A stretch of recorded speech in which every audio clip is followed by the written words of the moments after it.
तर ही साडी ना मी ऑनलाईन घेतलेली आहे, पण हाईटला मला तेवढी पुरत नाही, पण छान दिसते म्हणून मी कधी कधी घालत असते. तर आज ना आमच्या इथे पाण्याच्या बोरच्या सुवासिनी घालायच्या राहिल्या होत्या, सो त्यासाठी सकाळी सकाळी मी ना इकडे सुवासिनींना कुंकू लावायला आले होते. मी बाहेरून येईपर्यंत बाकीची पल्लवीने छोटी मोठी सगळी तयारी करून ठेवली होती. डाळ शिजवून ठेवली होती, सगळं कट वगैरे करून भज्याचं पीठ जे आहे ते भिजवून ठेवलं होतं. आणि इथे जवळच राहणाऱ्या आमच्या ननंदबाई, त्यांना आम्ही हेल्पला थोडंसं बोलवलं होतं, कारण की स्वयंपाकाला लागायला आम्हाला उशीर झाला होता.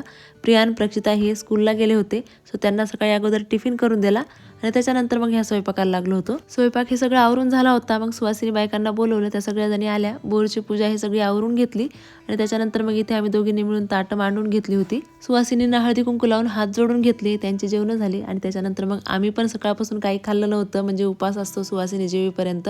आणि त्याच्यानंतर मग आम्ही जेवणं केली. आमची जेवणं झाल्याच्या नंतर मामाचं जेवण राहिलं होतं रात्रीचं, सो मामाला इथे ना गरम गरम पुरणाच्या पोळ्या जे आहेत ते बनवून घेतल्या. दुपारी त्यांनी खाल्लं नव्हतं हे सगळं. आणि आता तुमच्यापैकी बऱ्याच जणींना पडलेला एक प्रश्न, तो म्हणजे की पल्लवी आणि मी वेगळं राहत का? तर एक व्हिडिओ मी शेअर केला, त्यात मी सांगितले, तर नक्की जाऊन तो बघा.